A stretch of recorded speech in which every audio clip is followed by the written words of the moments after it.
हरिओम दोस्तों, आज मैं हवलदार कुशाल सिंह आप सभी को पितृ श्राद्ध पक्ष चल रहा है। सभी को सबसे पहले पितरों को, माता पिता, गुरुजी को हार्दिक दंडवत प्रणाम।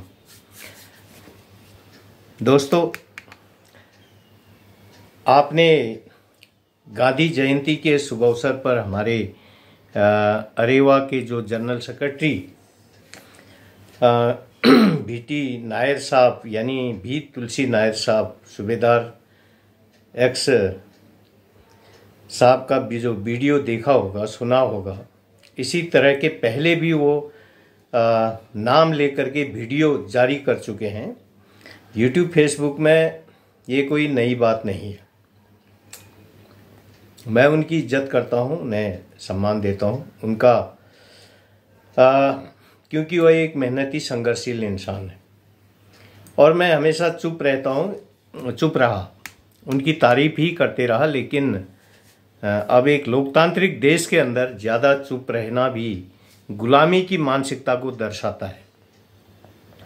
इसलिए मुझे इनके वीडियो में कुछ पॉइंट आपत्तिजनक है, मैं इनका जवाब दे रहा हूं। पहले इन्होंने नाम लेकर के इस तरह से वीडियो बनाया है जैसे कि मैं कोई भ्रष्ट फ्रॉडेस्ट ऑब्जेक्शनेबल काम कर रहा हूं।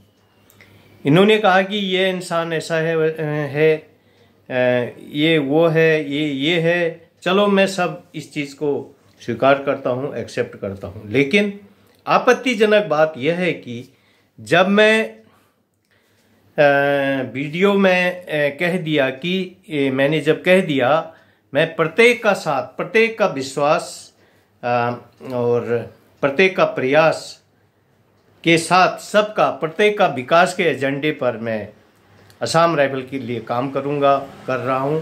किसी को भी उसमें एक लोकतांत्रिक देश के अंदर मौलिक जायज़ हकों के साथ अन्याय नहीं होगा, तो फिर ये कैसे कह रहे हैं कि इनकी बात को मत मानना वगैरह वगैरह, इनके कहे में मत जाना, मत चलना वगैरह वगैरह। दोस्तों, हमारा देश भारत एक लोकतांत्रिक देश है, संवैधानिक देश है। हर इंसान को अपने जायज़ मौलिक हकों की आवाज़ को सिस्टम तक पहुंचाने का अधिकार है और लेने का अधिकार है। इस तरह से अगर विचारधारा होती तो देश में इतनी संस्थाएं क्यों होती? एक ही डिपार्टमेंट में कई संस्थाएं चल रही है, आपने देखा होगा, बाकी फोर्सों की भी, और देश में कई पार्टियां चल रही हैं। जब तक देश के अंदर कंपटीशन नहीं होगा, अलग अलग संस्थाएं नहीं होंगी, पार्टियां नहीं होंगी, तो देश में करप्शन, भ्रष्टाचार लोग करते रहेंगे, मनमानी करते रहेंगे, और गरीब पीड़ित जो वंचित है उसको उसका हक मिल ही नहीं पाएगा। तो ये किस हिसाब से इन्होंने ये कह दिया कि मैं साहब से मेरा सवाल है कि मैं पूछना चाहता हूं कि इन्होंने ये भी कहा कि एक मेंबर की हैसियत से रहो। मैं हमेशा मुझे पता है मेरी औकात क्या है, और मैंने कभी भी जो है इस तरह का जो है इनके लिए कोई भी ऐसा बात मैंने नहीं करी। भले ही इन्होंने मेरे लिए पहले चार्जशीट का कागज़ भी एक बना के भेजा, जबकि मैं अरेवा संगठन का जो एक फाउंडर मेंबर हूँ। हल्द्वानी में मैंने जो भी योगदान दिया है लोग जानते हैं, मैं जानता हूँ। 1 साल तक मैंने फ्री में ऑफिस में काम किया, फॉर्म भरने से, मेंबरशिप फॉर्म भरने से लेकर फंड डोनेशन जमा करना, निःशुल्क फ्री में सेवा करना लोगों का, अंग्रेजी हिंदी में भाषा में, जिस भाषा में जिसकी जैसी ज़रूरत है, लेटर बनाकर, चाहे डिपार्टमेंटल हो चाहे सिविल साइड से वेलफेयर हो, सब मेरे पास बहुत सारे लोगों का मैंने फ्री का मैं काम किया। हमारे पास प्रूफ है उन लोगों का, जो एक दिन मैं उनको बुलाऊंगा, मैं वीडियो भी बनाऊंगा कि किस तरह से मैंने लोगों की सेवा की है और करता हूं बिना किसी फीस के, फ्री में।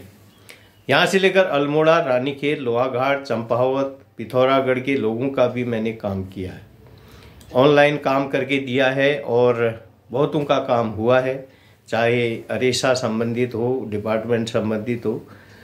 चाहे सिविल साइड से हो, मैं करता रहता हूँ। अभी लोगों का जिसका काम करता था, मैं उनको अरेवा मेंबरशिप का भी फॉर्म भरता हूँ।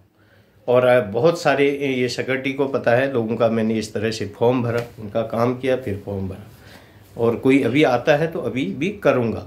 और मैं तो इसमें फिर इतना करने के बावजूद भी मैं इन्हें शक क्या है, बहुत तो इनके मन में डाउट है कि मैं कहीं, मेरे को थोड़ा अंग्रेजी हिंदी आती है, मैं इनकी कुर्सी न छीन लूँ, इस टाइप का डाउट मुझे लगता है। लेकिन ये डाउट अपने मन से आप निकाल दीजिए।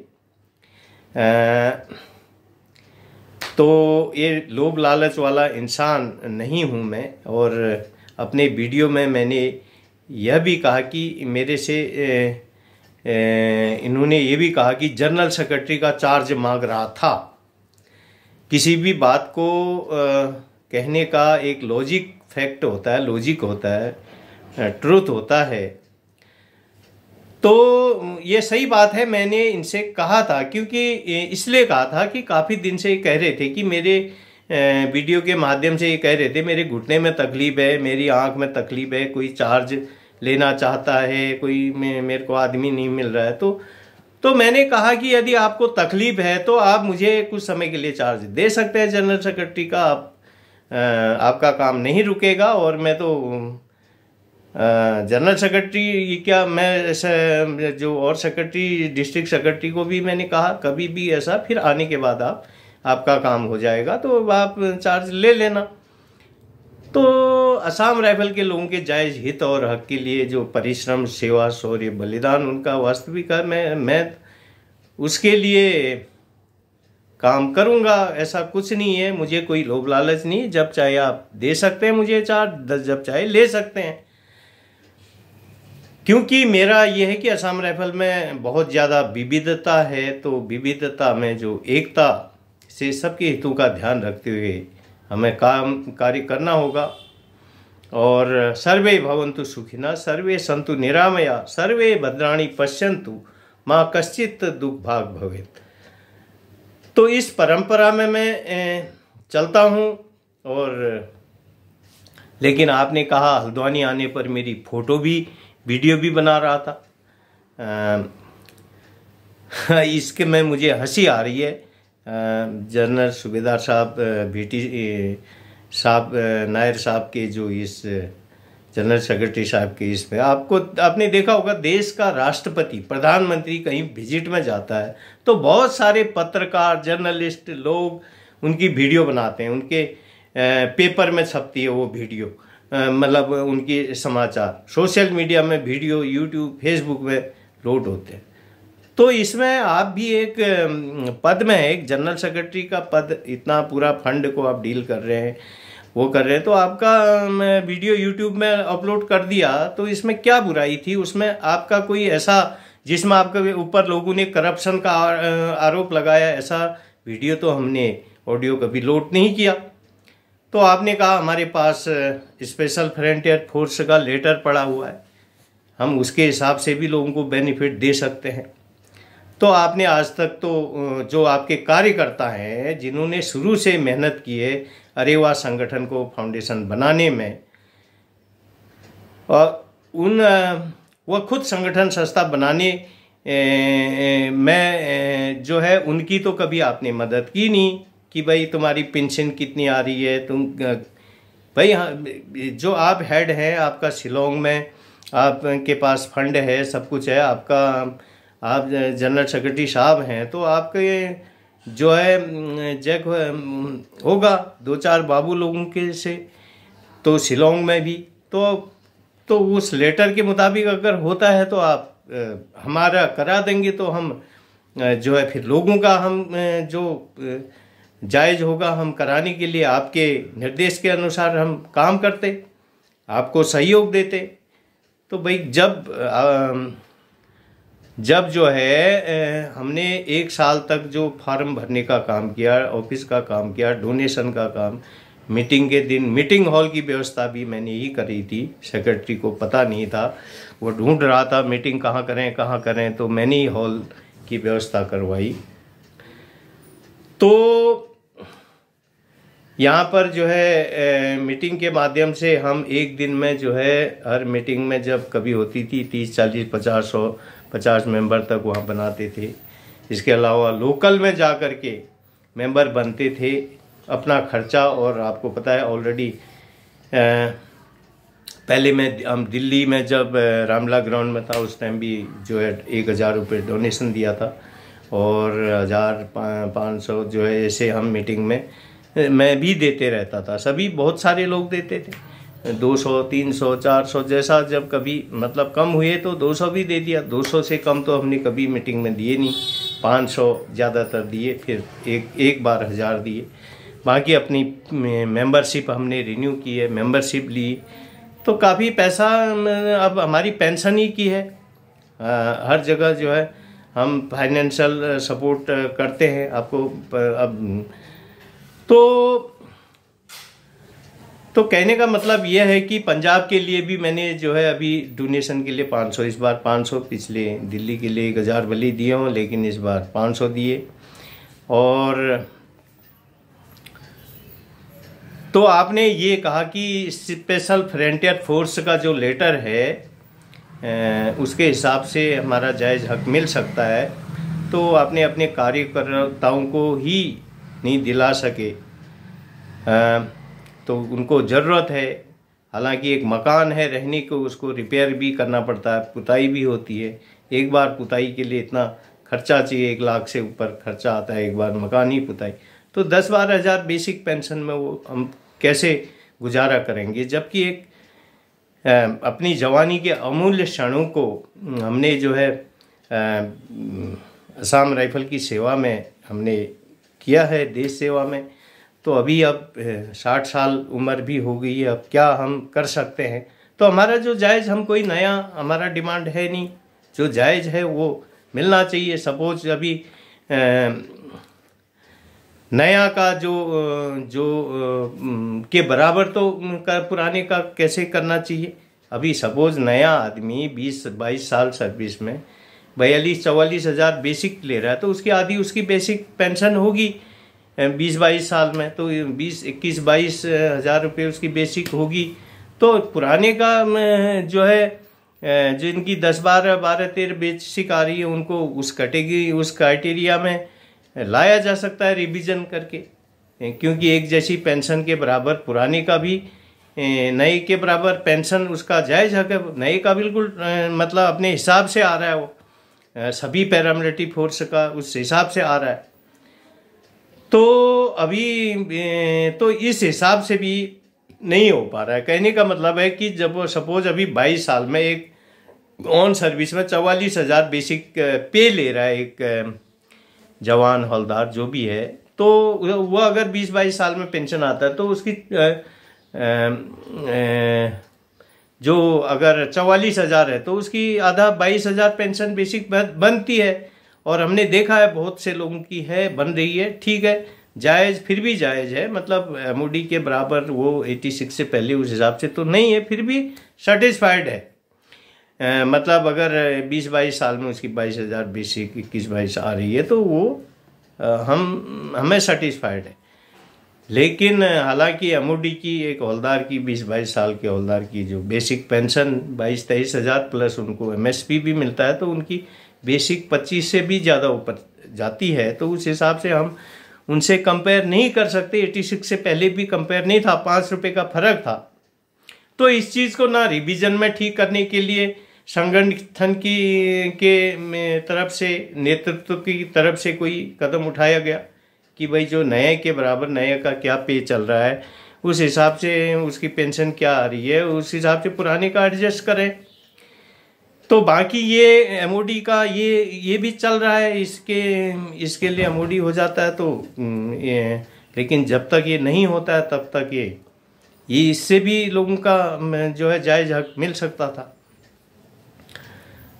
तो लेकिन आप ने जो है इस तरह से जो है बिहेवियर किया, ये सब देखने के बजाय आप हम हमेशा आपकी तारीफ़ करते हैं और आप जो है हम चाहते हैं कि अपने कमांडर का जो है हमेशा हर कोई चाहता है कि उसका जो है फेम बढ़े।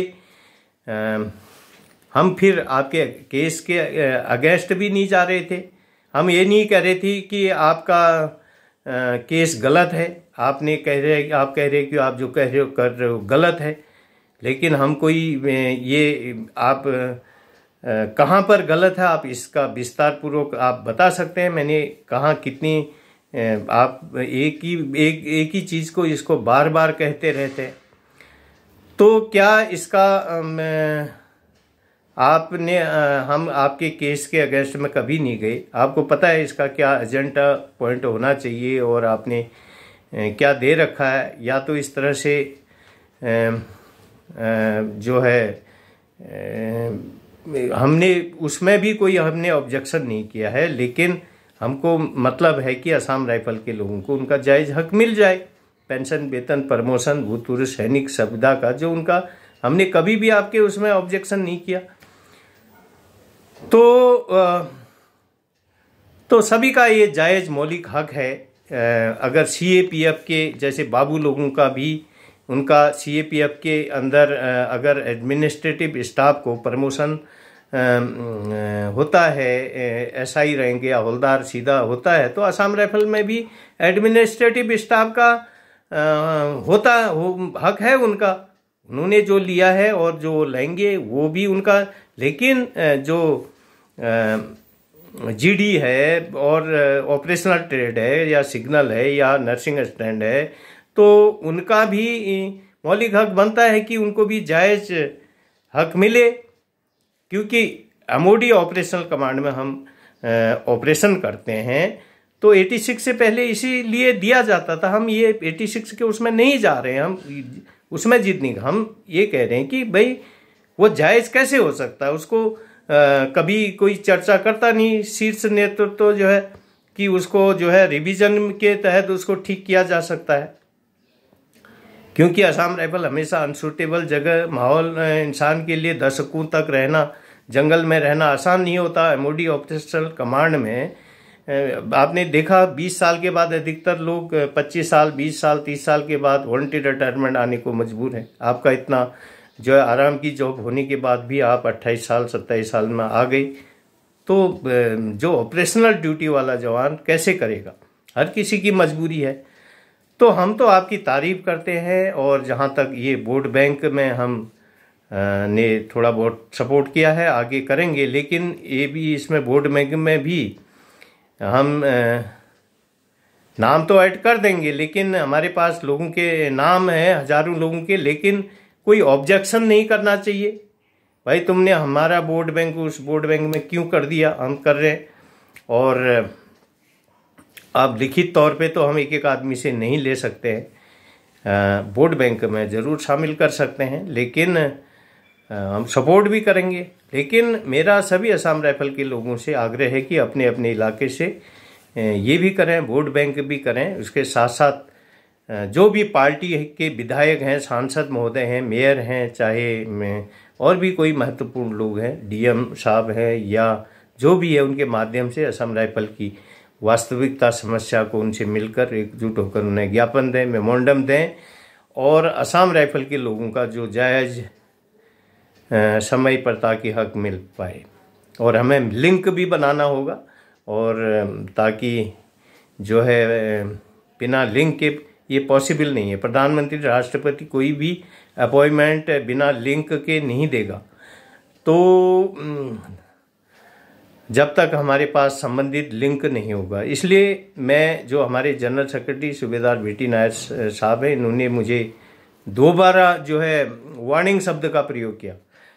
असम राइफल के हजारों शोषित, पीड़ित, वंचित लोगों की तरफ से मैं रिक्वेस्ट करता हूं कि, और मैं इनको हिदायत देना, मैं वार्निंग नहीं दे सकता, हिदायत देना चाहता हूं, और ये सम्मानपूर्वक हिदायत देना चाहता हूं कि ये मत सोचना कि आप लोग, हम सीधे कम पढ़े लिखे लोग कुछ नहीं कर पाएंगे। देश आज विश्व जो है टेक्नोलॉजी क्षेत्र में इतना एडवांस हो चुका है।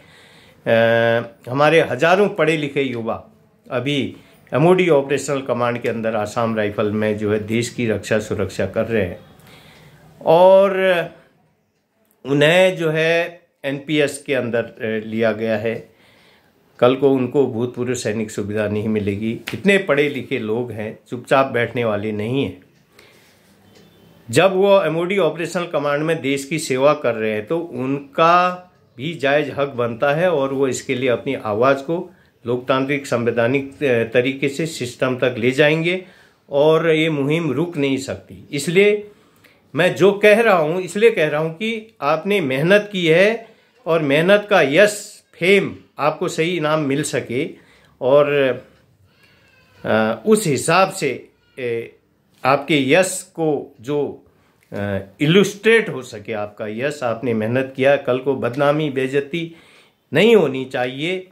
तो इस बात का भी ज़रूर ध्यान रखना चाहिए। मतलब कोई भी हो, मुझे कोई ऐसा लोभ लालच नहीं है मैं पंजाब AGM में भी आऊँगा या नहीं आऊँगा। आप कह रहे हैं कि वहाँ आए और मेरा चार्ज ले ले, लेकिन मैं आऊँगा नहीं आऊँगा, मुझे ऐसा कोई लोभ लालच नहीं। लेकिन एक बात मैं आपको सम्मानपूर्वक कहना चाहता हूँ कि अगर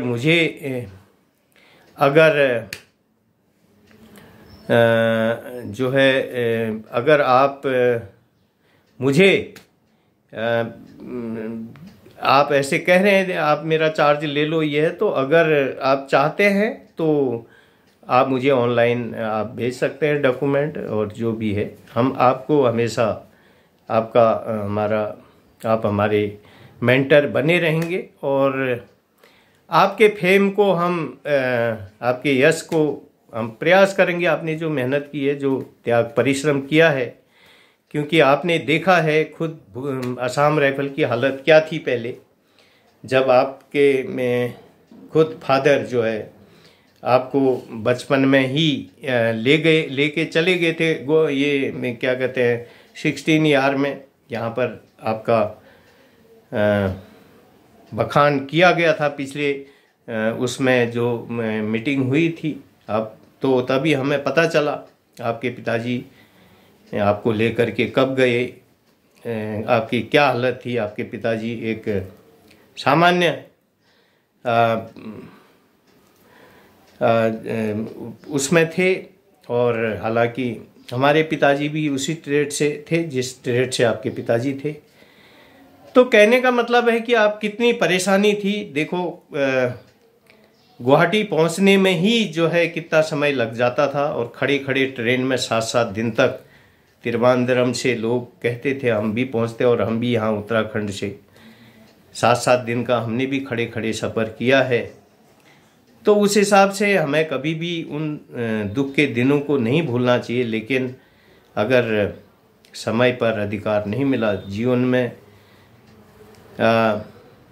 पैसा हालांकि सब कुछ नहीं होता, लेकिन अपना हक और ज़रूरत के हिसाब से उसको जायज़ हक एक देश के रक्षा सुरक्षा से जुड़े हर जवान को समय पर मिलना बहुत ज़रूरी होता है। तो इसलिए मैं इस वीडियो के माध्यम से सभी लोगों से मैं रिक्वेस्ट करता हूं, जो मुझे जिन लोगों ने फ़ोन किया, हम किसी everyone support, everyone efforts, everyone's trust, यानी कि सबका साथ, सबका विश्वास, सबका प्रयास, एफर्ट और के साथ हम सबका विकास यानी कि डेवलपमेंट, एवरीवन डेवलपमेंट की दिशा में काम करेंगे।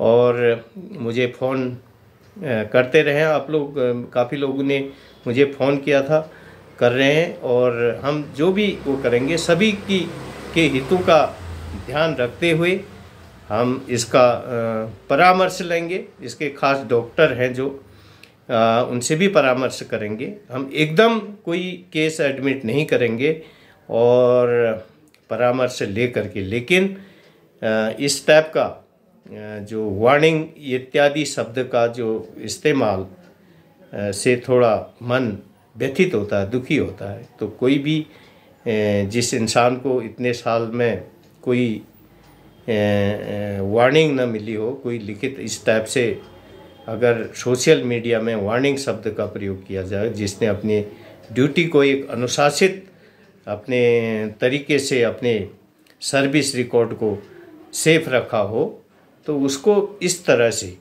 हर एक को, और आपने एक बार नहीं, दो बार नहीं, दो तीन चार बार मुझे जो है इस तरह से बिना कोई मिस्टेक के जो है वो किया, ये एक दुख भरी बात है। और कोई बात नहीं, फिर भी हम जो है छोटे एक शिष्य के नाते, आप महागुरु हैं हमारे, और आपने जो है हमसे पहले असम राइफल का नमक खाया है, सॉल्ट खाया है, तो इसलिए हम आपको सम्मान देते हैं।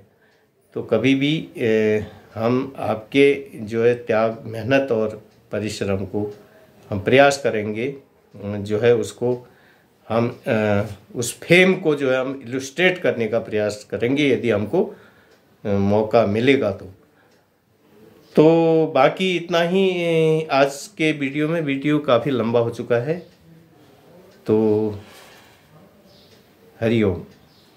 वीडियो को ज़रा लाइक, सब्सक्राइब, शेयर और कमेंट्स करना।